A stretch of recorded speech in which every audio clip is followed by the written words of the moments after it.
கர்த்தருடைய பரிசுத்த நாமத்திற்கு ஸ்தோத்திரம் உண்டாவதாக. கர்த்தராகிய இயேசு கிறிஸ்துவின் நாமத்தில் உங்களுக்கு கிருபையும் சமாதானமும் உண்டாவதாக. இந்த நாளுக்குரிய தியானத்திற்கான தேவ வார்த்தை ஏசாயா அதிகாரம் 26 வசனம் 10. துன்மார்க்கனுக்கு தயை செய்தாலும் நீதியை கற்றுக்கொள்ளான், நீதியுள்ள தேசத்திலும் அவன் அநியாயம் செய்து கர்த்தருடைய மகத்துவத்தை கவனியாதே போகிறான். பிரியமானவர்களே, கர்த்தருடைய பிள்ளைகளாகிய நாம் கர்த்தருடைய வார்த்தைகளுக்கு கீழ்ப்படிந்து நீதியுள்ள வாழ்க்கை வாழ வேண்டும். துன்மார்க்கமாய் பாவத்தில் நிறைந்து வாழ்ந்து கொண்டிருந்த நம்மை கர்த்தர் ஒவ்வொரு நாளும் நினைத்து நம்மை நேசித்து நம்மில் அன்பு வைத்து தம்முடைய விலையேற பெற்ற இரத்தத்தை நமக்காக சிந்தி நம்மை மீட்டெடுத்துள்ளார். அந்த அன்பை ஒருபோதும் மறந்து போகாமல் நீதியுள்ள வாழ்க்கை வாழ வேண்டும். ஏசாயா 26:10 துன்மார்க்கனுக்கு தயை செய்தாலும் நீதியை கற்றுக்கொள்ளான், நீதியுள்ள தேசத்திலும் அவன் அநியாயம் செய்து கர்த்தருடைய மகத்துவத்தை கவனியாதே போகிறான் என்று சொல்லப்பட்டுள்ளது.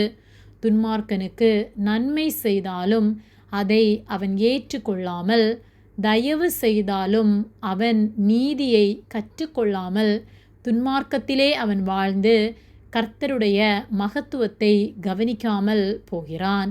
நாம் கர்த்தருடைய மகத்துவத்தை கவனித்து அவருக்கு உண்மையாக வாழ்கின்றோமா அல்லது இன்னும் துன்மார்க்கமாய் வாழ்கின்றோமா என்பதை சிந்தித்து பார்ப்போம். துன்மார்க்கரான நம்மை, பாவத்திற்கு அடிமையாயிருந்த நம்மை கர்த்தர் நேசித்ததின் நிமித்தமாய் நமக்காக நம்முடைய பாவங்களை அவர் ஏற்றுக்கொண்டு நம்மை நீதிமான்களாய் மாற்றி இரட்சிப்பென்னும் வஸ்திரத்தினால் நம்மை அலங்கரித்து நம்மை பாதுகாத்து நடத்துகிறார்.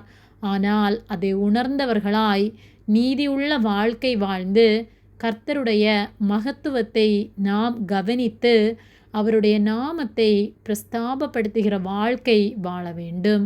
அவருடைய மகத்துவத்தை கவனியாமல், நீதியை கற்றுக்கொள்ளாமல், அநியாயம் செய்து நாம் வாழ்வோமானால் நிச்சயமாக நரகாக்கினை அடைவோம்.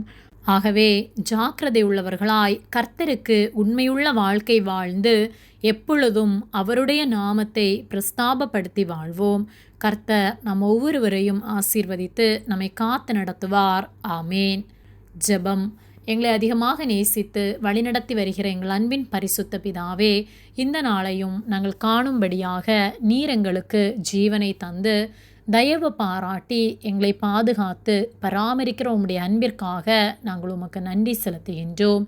நாங்கள் தியானித்த வார்த்தையின்படியே நாங்கள் ஒவ்வொரு நாளும் உமக்கு உண்மையுள்ள வாழ்க்கை வாழ, நீதியுள்ள வாழ்க்கை வாழ, உம்முடைய நாமத்தை பிரஸ்தாபப்படுத்தி உம்முடைய மகத்துவத்தை கவனித்து நாங்கள் உமக்கு கீழ்ப்படிந்து வாழ எங்களுக்கு உதவி செய்யும்படியாய் ஜெபிக்கின்றோம். எங்களை உம்முடைய கரத்திலே ஒப்பு கொடுக்கின்றோம். இயேசுவின் நாமத்தில் ஜெபிக்கின்றோம் பிதாவே. ஆமேன். கர்த்தர் உங்களை ஆசீர்வதிப்பாராக.